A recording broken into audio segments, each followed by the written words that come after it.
This video is going to show you how to shade some of the patterns. We'll start with Knightsbridge.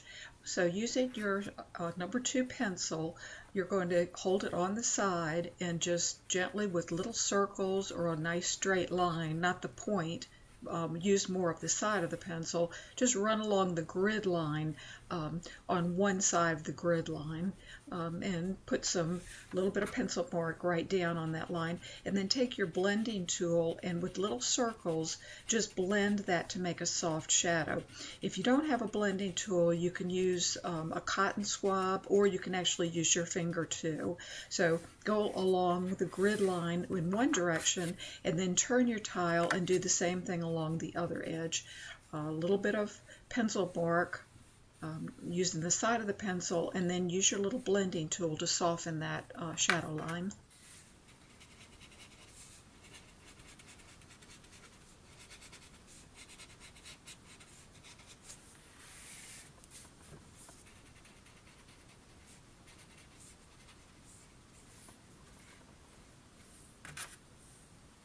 The shadow for Chillon goes right along the grid line. So run your pencil using the edge of the pencil right along the straight lines vertically and horizontally.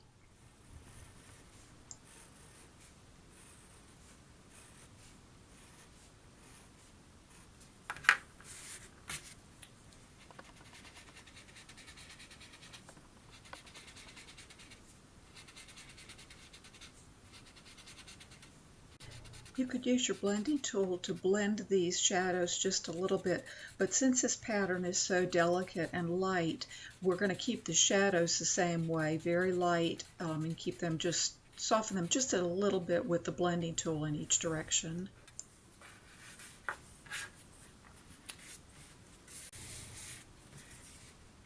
The next pattern that we're going to shade is Flukes, and again, pencil on the side, and notice that I'm following the grid lines, but I'm going through that black square that's in the top right hand corner of each square.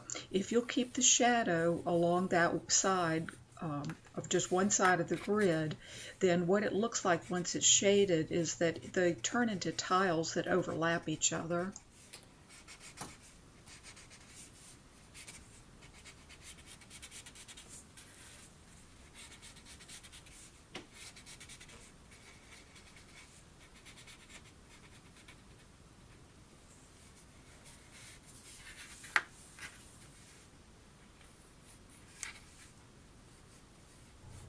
The next pattern, Cadent, is shaded along the grid line off to just one side, and each one of those little boxes will look like they overlap each other if you'll keep the shadow just to one side.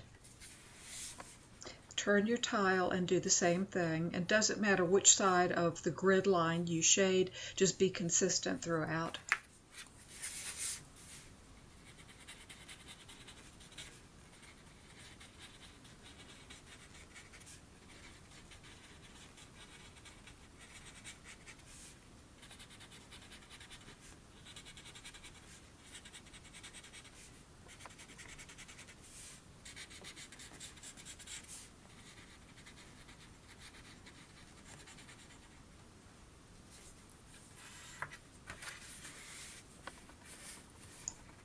The next pattern, Onomata, is shaded with a large C-shape shadow going around 2/3 to 3/4 of each one of those big circles or eggs.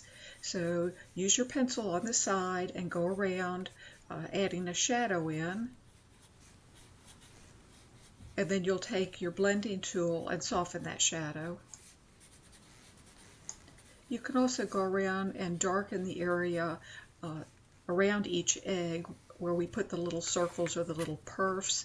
Those will be in shadow as they'll look like they're up underneath the eggs.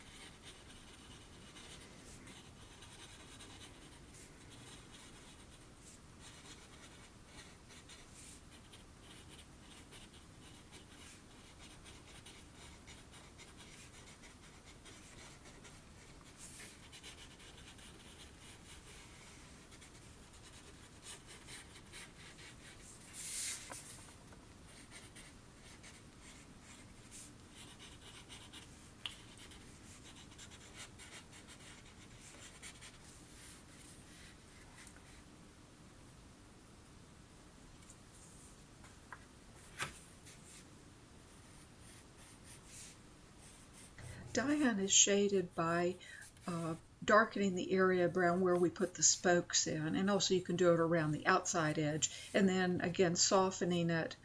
You can add a little bit of shadow up underneath the little curves that come out from around and join each one of the spokes.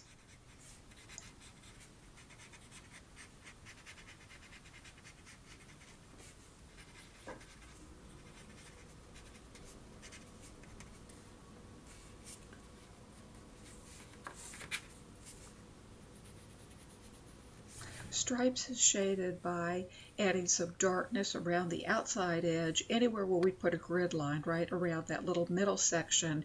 And then when you soften it, it all of a sudden makes the large areas there look like they're quite rounded and wrapped around next to each other.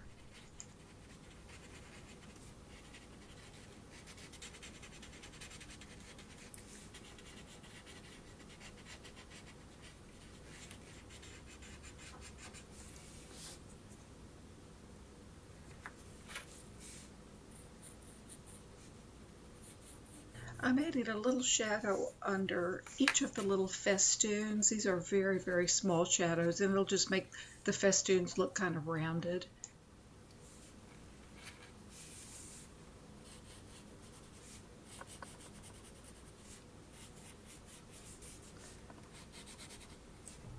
I'm adding a shadow up under Xander, and that will make it look like it's sitting on top of the patterns that are up underneath it. So you can put a shadow on either or both sides.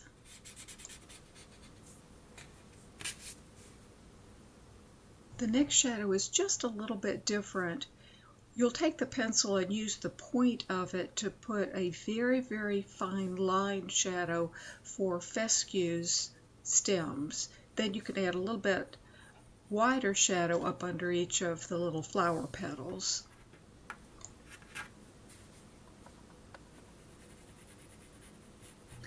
The final shadowing will go up under your letters. I'm also going to add a little bit of thickening around some of the letters just to make them a bit more interesting while adding the shadows around those areas too.